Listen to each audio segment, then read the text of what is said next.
Good morning, guys. How y'all doing this morning? Hope y'all doing good. Hope everything's going well. If I made the statement, let me see how. Um, I'm with my family.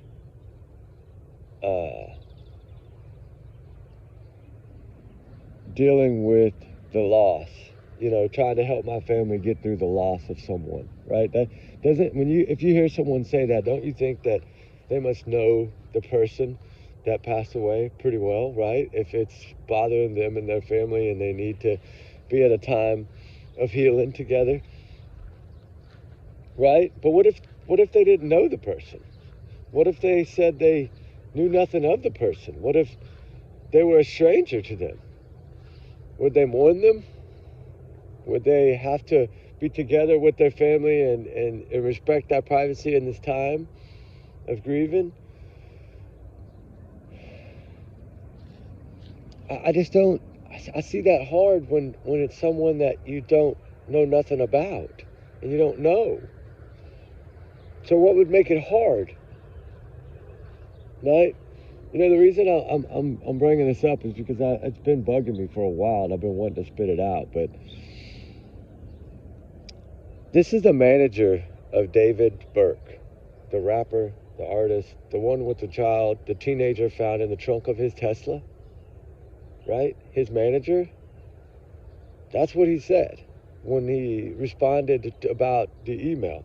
Because Celeste's family friend had emailed him a flyer of Celeste saying, hey, we know that she's with y'all guys. Can you please get her home?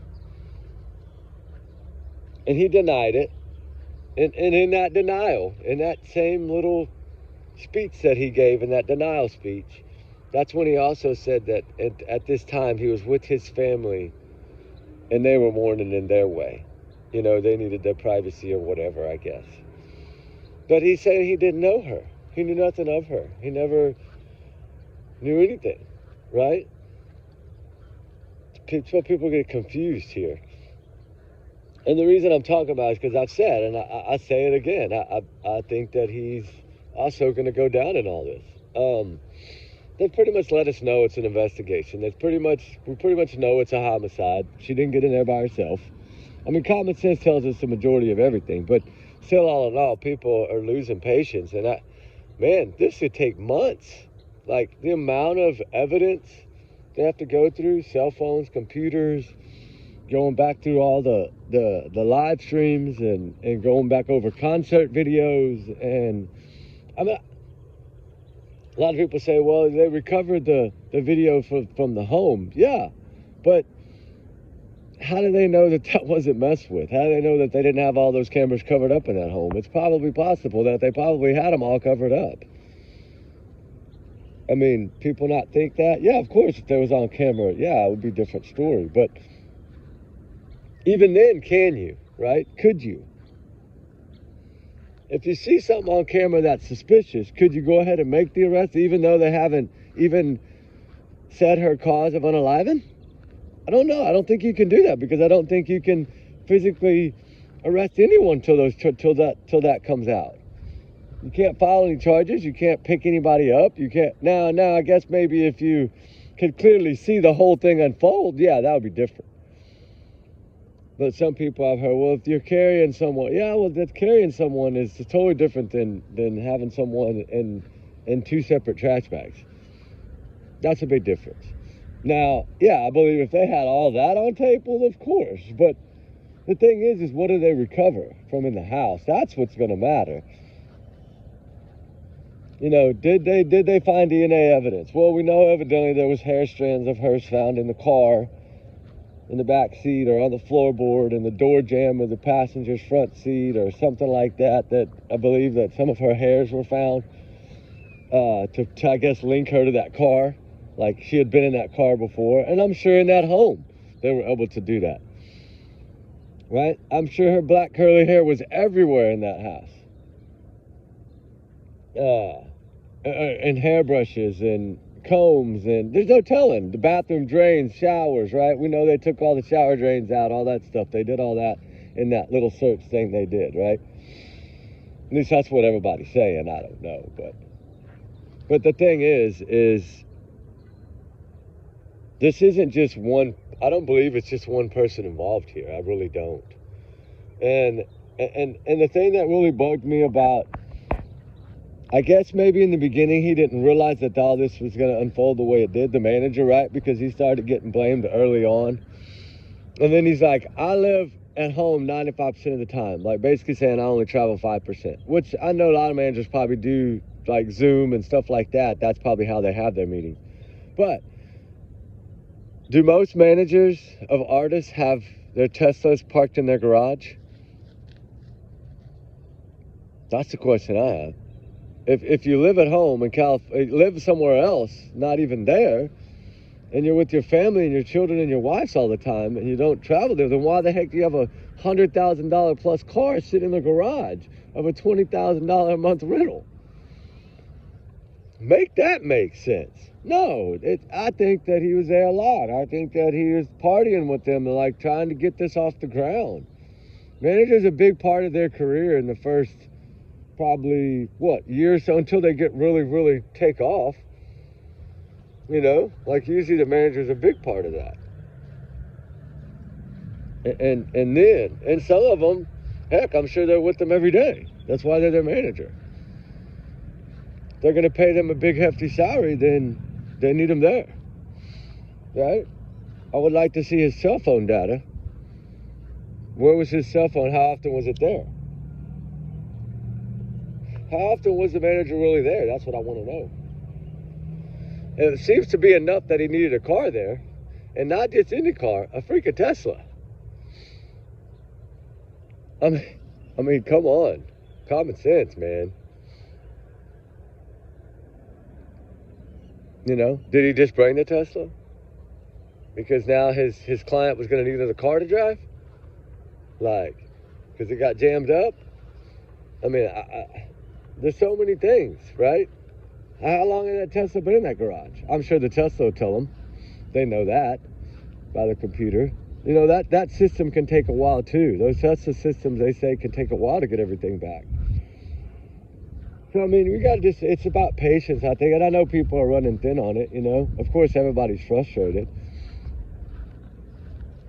But it would be the same thing if he was just sitting in there waiting for his first hearing, right? They'd already picked him up. He was just sitting there waiting for his first hearing. It'd be the same thing. We'd be waiting, right? I mean, to me, they need that signature to pull the trigger, right? To make the arrest, I believe. Arrest, I think it's going to be way more than one. Like I said, I think at least 3 or 4. And the squatting incident, now I don't know. I think that was somebody either one trying to tip someone off about something without having to, I guess, be the one to say it, maybe. I don't know how that would work, but somehow, some way that went down. That was pretty odd. It was odd, but who would have done that, right? Don't matter if they had a voice thing, a changer or whatever, that's fine, but do they know? I mean, law enforcement could track down any phone number. So that's what I'm trying to figure out. They have to know who did that. So who did it and why? Was it to try to steer attention away? No. Because on that particular same day that squatting incident happened, he had already put one of his properties in his mother's name by that day. So I think he was already prepared for what was coming. He was already preparing for what was coming. And is that fraudulent? Yeah, if this thing ever goes to civil or anything, yeah, of course that would be fraudulent, because he would have hid things after she would have been discovered. And from what I've heard, they've already tied her to him. You know, I think everybody's pretty much in the clear of that. It's just twisted.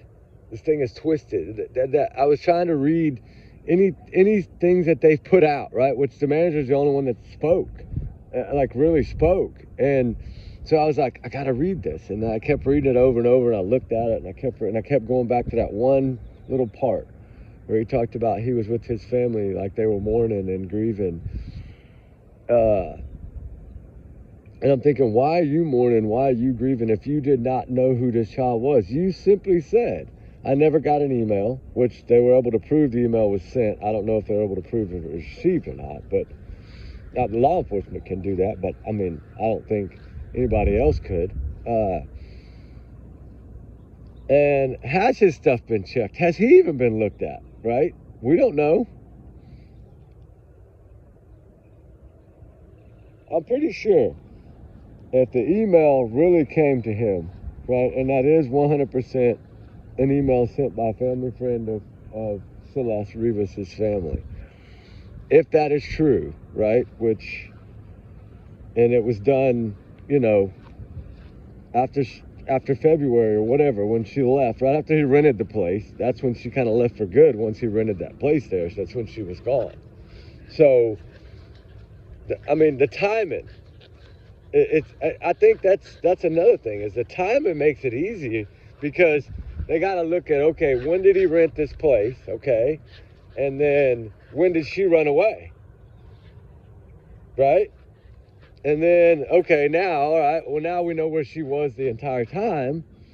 So you're telling me if someone had been in that home, if that girl had been in that home for over a year, I can tell you right now, there's plenty of DNA, plenty of hair samples are going to be found all over that property, regardless of how they clean it, right? Sinks, showers, drains, things of that nature are going to show. They're going to. No matter what, they're going to. And they're going to be able to tie that, which I believe they already have. I think part of this is they've got all their T's crossed, right, and their I's dotted. They're just waiting on the corner. The toxicology and the other stuff. I think, you know, there is some rumors that there was a party right the night before all this or whatever, but they don't know when this happened to her. So if you don't know when it happened to her, how can you say anything about a party? Right? So that's the hard thing is because if he was on tour, right? If he was on tour, traveling, when he came back, did he have a party? Is that what they're trying to say? Like the August 1st? Like, what was it? No, he came back, I think September 1st is when he came back. Yeah. I think, maybe, I don't remember. But anyway, like, the party. Now, if you're going to tell me that party was within 2 weeks of that 2 week timeline, then yeah, that makes for a different talk. But if it was basically after, stop, we're going home.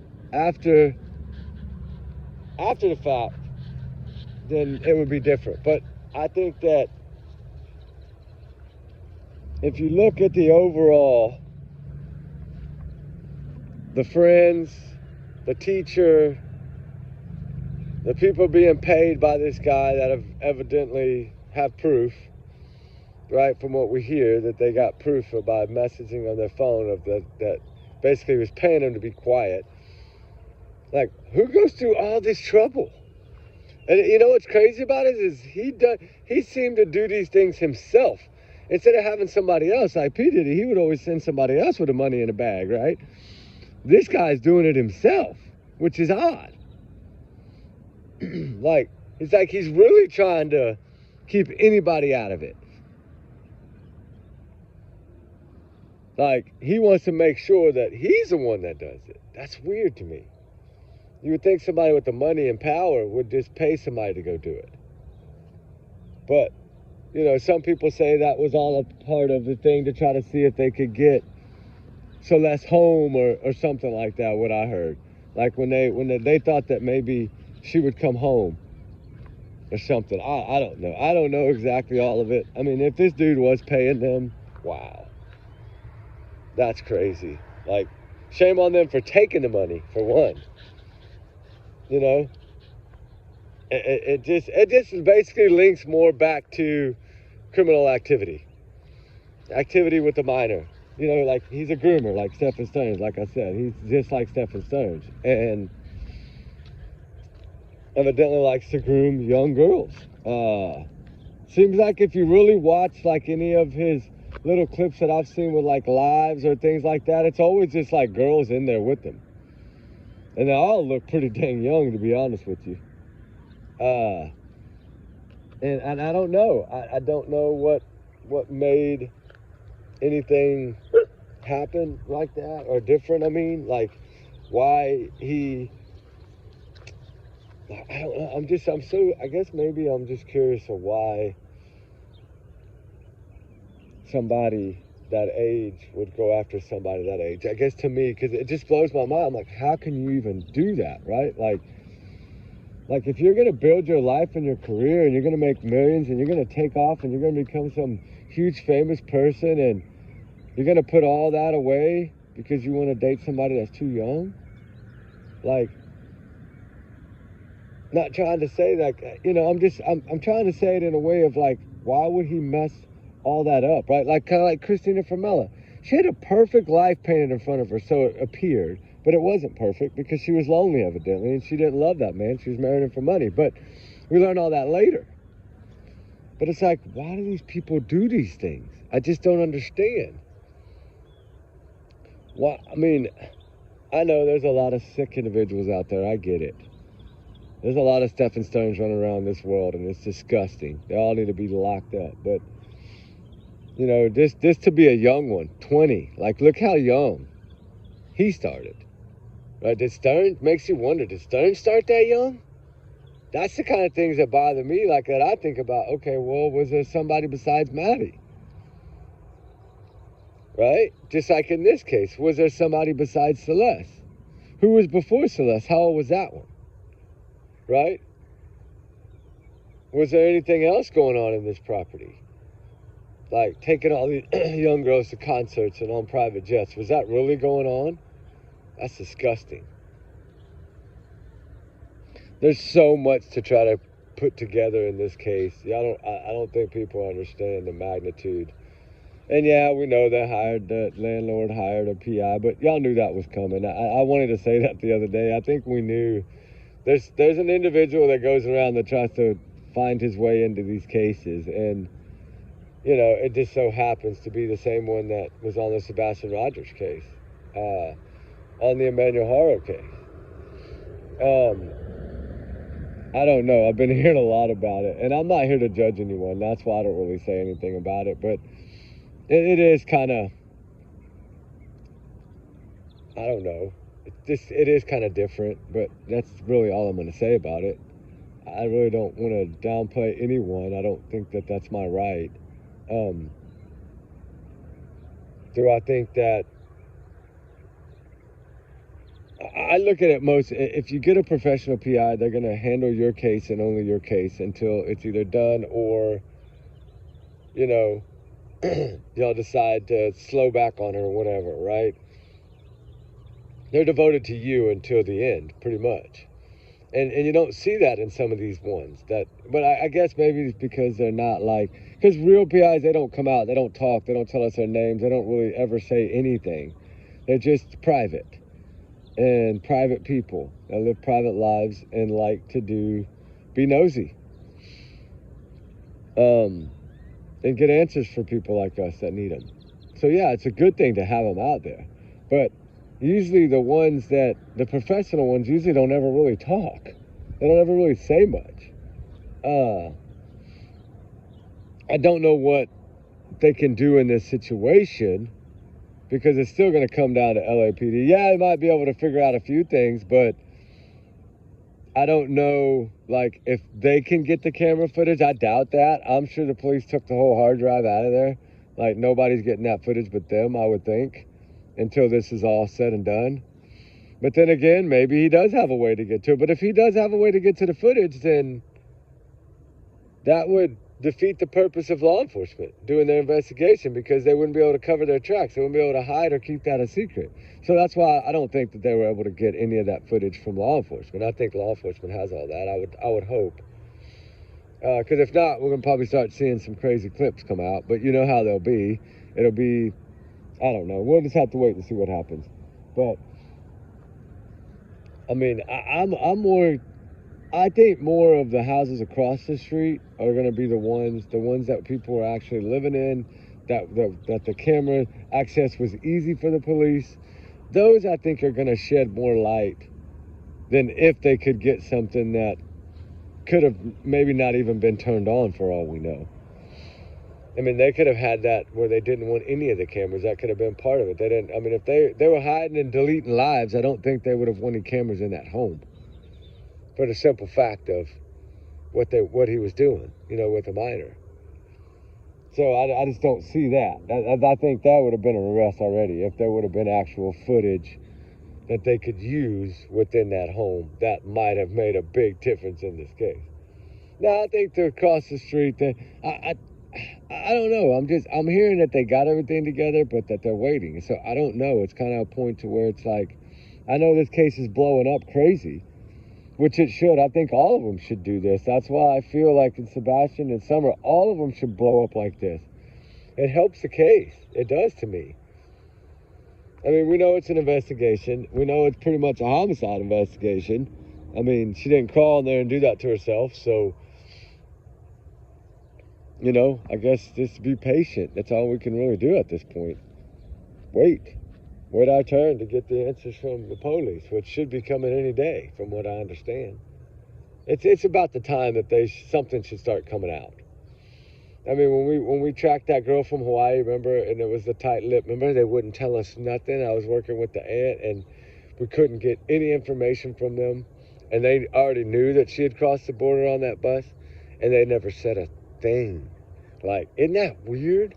They went on for like 3 weeks. I mean, it was finally the family was pushing so hard that they finally, I mean, I get it. Investigations, and something like this, it's got to be super secured. You talk about somebody that can fight, money and power, buddy. Psst, come on, let's go. We got to go back home. All right, but anyway, we're going to head out of town, but we're going to head from town to home. So, y'all have a good one, guys. We'll talk soon. We'll see what happens. Just see if something comes out today or tomorrow. We'll see. I think it would be today if it's going to be. If not, it probably next week. But just have to keep looking, keep praying, keep hoping. Justice for Celeste Rivas Hernandez is going to come. That little angel deserves justice for sure. Right? Little Jake Harrell got some justice. He's got half of his justice so far. Little baby. Still don't know where he is, but, the thing is, if people want to say how hard this case is and how tough it seems, imagine if they would have never found her body. We wouldn't be here. It would have all went away. And it would have been hidden probably forever until someone slipped eventually. I don't know. We'll see what happens. Trigger warnings, guys. And everyone's innocent until proven guilty in a court of law. Y'all know that. Allegedly, these are just my thoughts and opinions. So don't take my word for it. And remember, comments are comments. We do our research together. We are a big heart love family. We love y'all. Have a blessed one. We'll talk soon. All right, guys. Bye.